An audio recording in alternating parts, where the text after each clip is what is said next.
My lords, my ladies, make way for the Patriot Flight veterans from Albany, New York. Veterans from World War II, Korea, and Vietnam.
Yesterday, December 7th, 1941, a date which will live in infamy.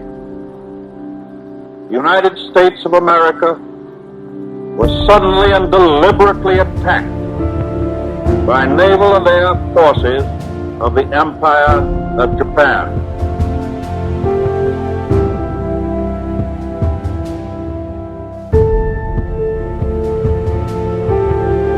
My name is Louise McRoberts. I enlisted in the Army on October 14, 1945.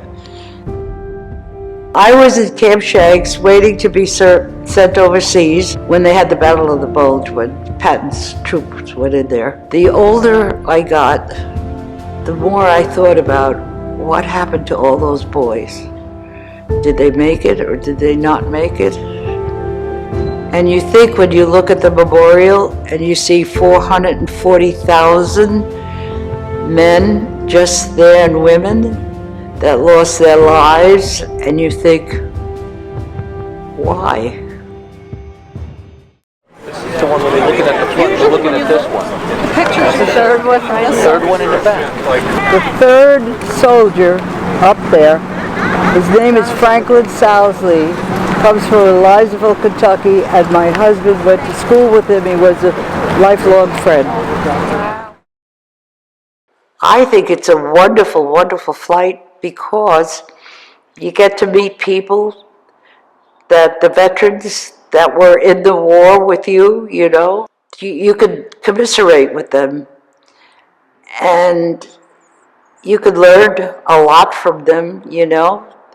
One soldier that I was really impressed with was this fellow by the name of Jake. And he went up to Senator Dole and asked him if he remembered him. He said, I was the medic that took care of you when you were wounded. And then he said, Jake, and he said, yes. He remembered him. It made you feel that you're a little bit important.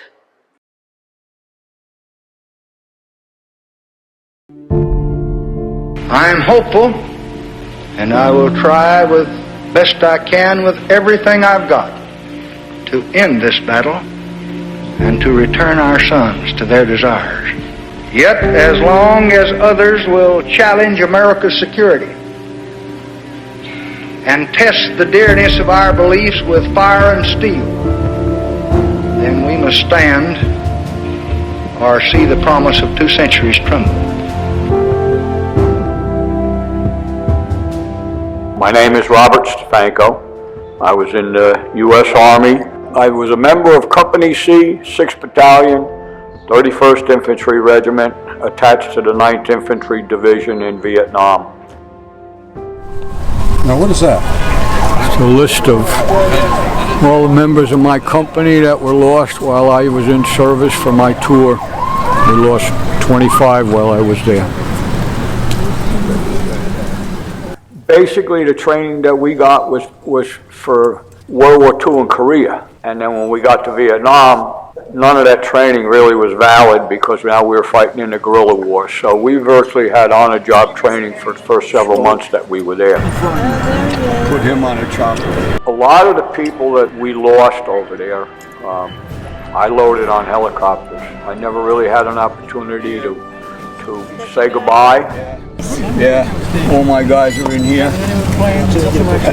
After we got out of the field, that's what my fiance sent me the Dear John letter because I forgot her birthday was August 7th.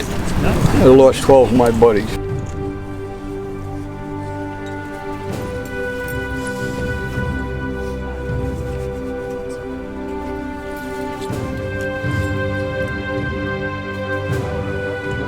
Probably in the last 10 or 15 years, the traveling wall has been here close enough where I could go to it if I wanted to, and I haven't been able to bring myself to do it. And then when the Patriot Flight came along and I decided to go, I really wanted to. This might be my opportunity to see the wall, and maybe I'll never get another chance to say goodbye. I never had a day like that in my life. It was the first time where I felt like we at least got a little bit of respect coming home from Vietnam, and people thanking us. But the Patriot Flight people, the Patriot Guard riders, all of them, they left no stone unturned. They did everything that they possibly could to see to it that we had a fantastic day, and it was memorable.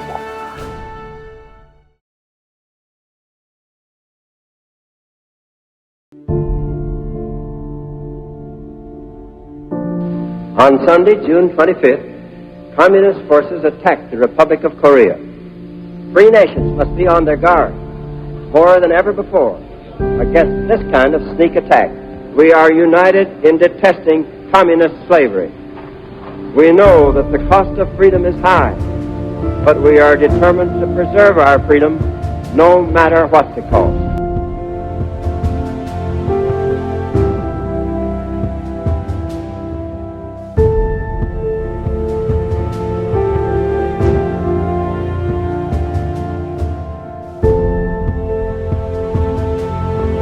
My name is Peter Emmy.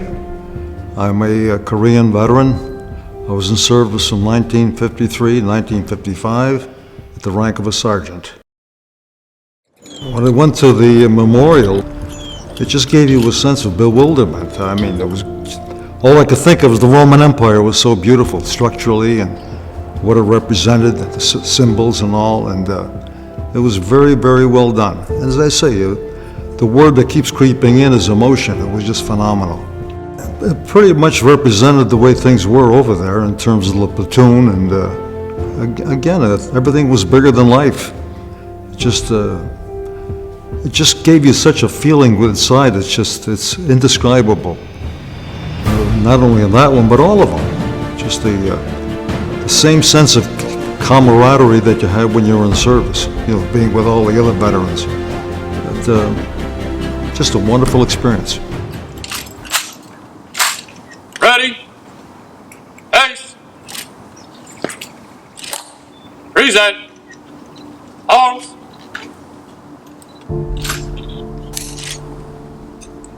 I got to be thankful for all the volunteers and the effort they put into it, and the sacrifices they make, their personal time. They were so accommodating and so welcomed, and it was just, as I say, everything was perfect. The only thing that's lacking is the lack of knowledge of veterans that an organization like that exists, because since I've been home, I've been talking to fellow vets in terms of, hey, look, get into it. It's a wonderful organization. It was just, again, I keep using the word the emotional. It was just a recognition of what they recognized us to what we did in service. So it was something to behold.